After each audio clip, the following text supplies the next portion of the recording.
ok?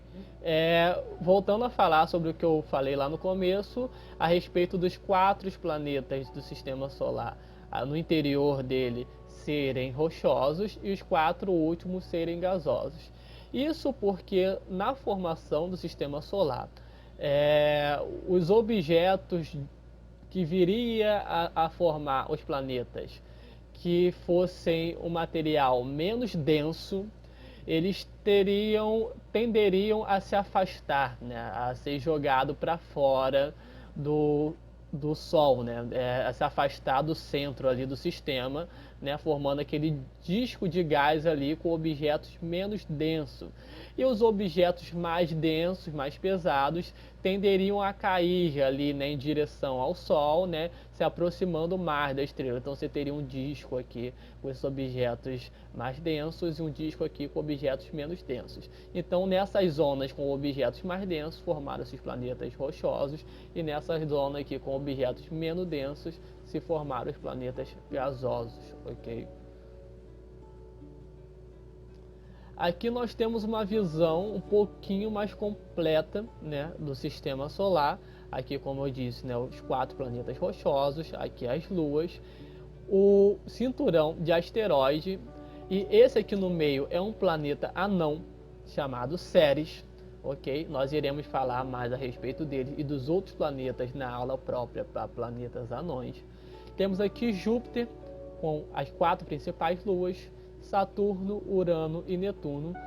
Apesar de Saturno ser, né, o que tem o anel aqui em maior evidência, né, o planeta dos anéis,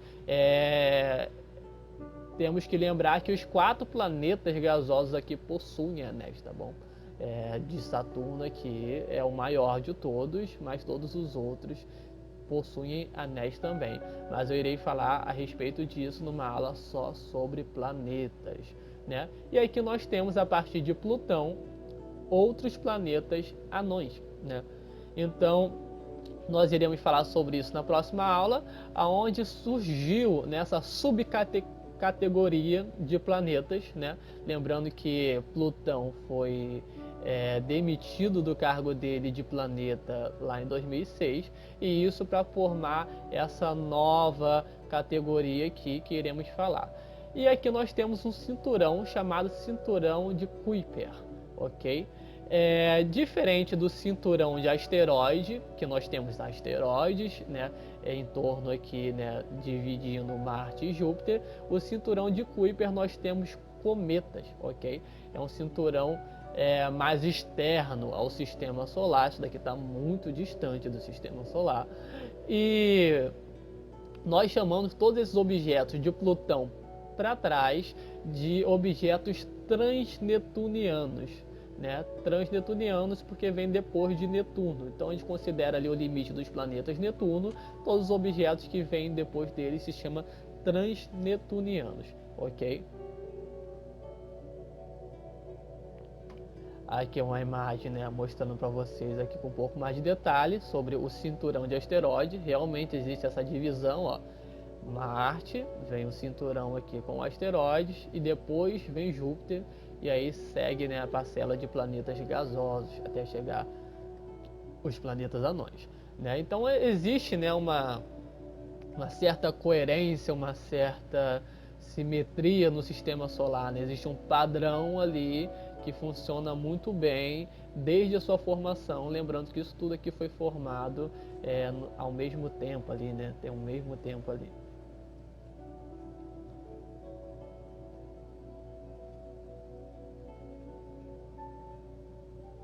Aqui a gente vai falar sobre os objetos, os menores objetos, né, do sistema solar, que a gente não costuma ter uma visão tão clara a respeito disso, porque esses objetos são muito pequenos e eles não produzem luz, ok? Então, por conta disso, a gente não consegue observar tão facilmente ali com os telescópios e tudo mais, porque esses objetos, assim como os planetas, como né, os asteroides, os cometas, eles dependem de refletir a luz do Sol para poderem ser observados. Aqui temos o cinturão de Kuiper de novo, né? Onde a gente fica a órbita dos cometas externa aqui, né? Depois da órbita de Netuno. E aqui, para vocês terem uma ideia, né, das sondas que já foram enviadas, inclusive para fora do Sistema Solar, como as Voyager, né, a missão Voyager 1 e 2, a missão New Horizon, que foi, né, recentemente lá tirar algumas imagens, estudar um pouco de Plutão.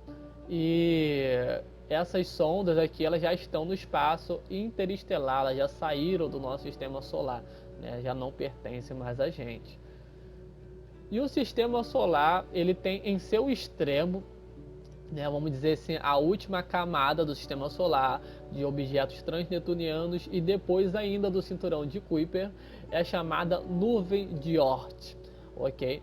Essa nuvem, ela é imensa, ela é muito grande e ela está a uma distância de mais ou menos 1 ano-luz, né, do Sistema Solar, e ainda assim ela faz, né, parte ali dele, a parte mais externa, a camada mais externa, aonde tem ali milhões e milhões de cometas, né, tem muito mais ali do que o cinturão de Kuiper.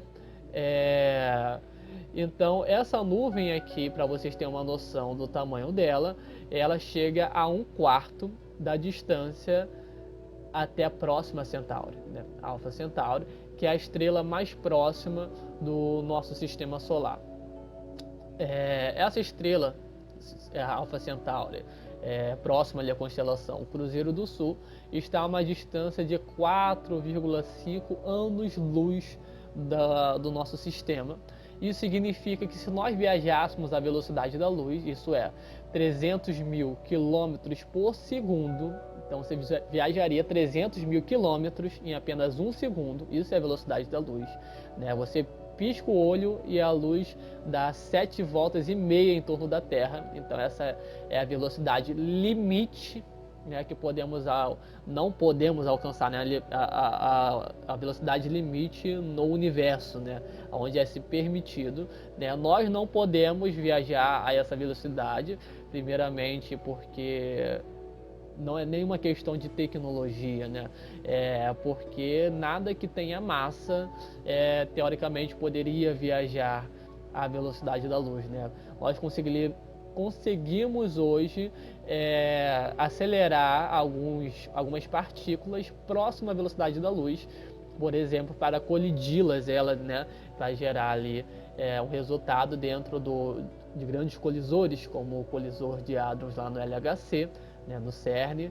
Temos aqui também no Brasil o Sirius, ok? Então a gente geralmente acelera prótons e elétrons a uma velocidade próxima da luz, fótons viajam à velocidade da luz, mas o que tem massa não. Então não existe essa possibilidade para a gente. Então se nós levássemos em consideração hoje a nossa nave mais rápida para poder viajar do nosso planeta até essa estrela mais próxima, nós demoraríamos 100 mil anos para chegar lá, né? Então é uma viagem fora de questão para a gente, né? E essa nuvem de Oort aqui está a 1/4 dessa distância, né? Por estar a uma distância aí de 1 ano-luz do centro aí, né, do nosso Sol. Aqui, ó, nós temos uma visão, né, de cima, aqui para vocês terem um pouco mais de ideia desses cinturões que a gente está falando. Vou deixar aqui para vocês darem uma olhada um pouco.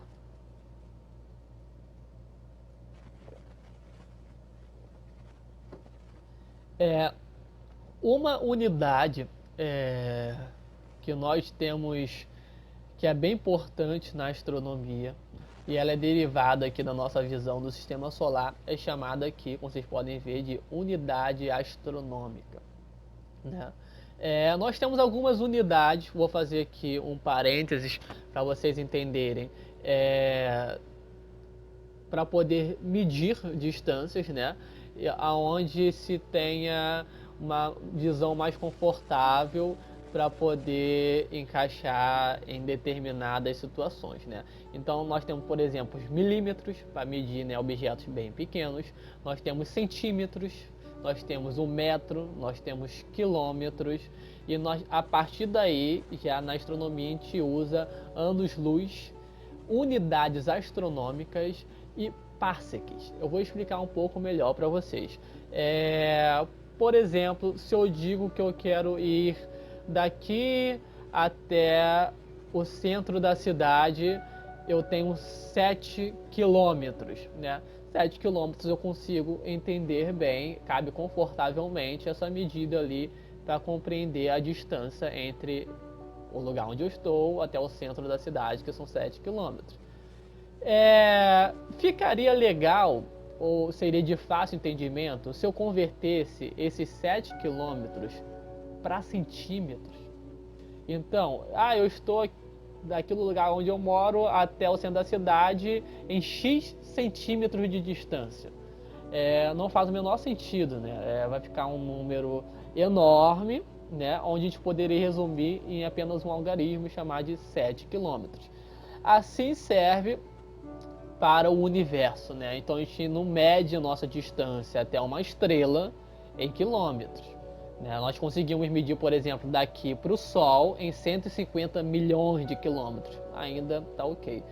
Mas se a gente medir a nossa distância para aqui, para outras estrelas, Betelgeuse, Antares, e colocar isso em quilômetro, lembrando que um ano-luz corresponde a 9,5 trilhões de quilômetros, não faria o menor sentido colocar nessa unidade, né? Então imagina só uma estrela a 700 mil anos-luz daqui, a gente tem que fazer uma continha de 700 mil vezes 9,5 trilhões por quilômetro, né? Então de quilômetros por ano-luz, né? Então ia dar um número ridiculamente grande e desnecessário. Então a unidade astronômica, quando vocês vão ver muito isso por aí, ela é referente à distância do planeta Terra ao Sol, que, como eu disse, são 150 milhões de quilômetros. Então, esses 150 milhões de quilômetros é uma unidade astronômica. Então, se eu falar para vocês, esse planeta aqui está a 5 unidades astronômicas, vocês vão saber que é 5 vezes a distância entre Sol e Terra, ok? Que é, em média, 150 milhões de quilômetros. Uma outra unidade muito importante na astrofísica e na astronomia é o parsec, ok? O parsec ele é cerca de 3,26 anos-luz. O quiloparsec é cerca de 1000 parsec. O megaparsec é 1000 quiloparsec. 1 gigaparsec é 1000 megaparsec, né? Então você tem uma coincidência aí, por exemplo, com memórias no computador, né? Onde você tem os bytes, né? Você tem um kilobyte, tem um megabyte e tem um gigabyte. Assim você tem na astronomia o parsec, o kiloparsec, o megaparsec e o gigaparsec, ok? Então vocês vão ver um pouco dessas unidades aqui e futuramente vocês entrando para a faculdade ou fazendo um estudo um pouco mais profundo, vocês vão trabalhar um pouco aí com essas unidades, ok? Aqui, ó, mais uma visão daquilo ali que eu falei para vocês, né, sobre os limites do sistema solar. Aqui, objetos transneptunianos. Nós temos aqui a heliopausa, né, referindo ali ao Sol, né, onde ele consegue agir ali. E aqui a nuvem de Oort, que eu falei para vocês, que é a camada mais externa do sistema solar. E aqui estaria a Alpha Centauri, né, aquela estrela que eu disse para vocês que está a 4,5 anos-luz daqui. Mais uma imagem, né, parecida. É bom lembrar também que essa nuvem de Oort ela já pertence ao meio interestelar, né? Nós temos a heliosfera aqui, que é basicamente a esfera até onde o Sol atua, vamos dizer assim. E a nuvem de Oort ela já pertence a essa camada externa, essa heliosfera, que já pertence ao meio interestelar, né? Interestelares são, né, o grupo de estrelas fora, né?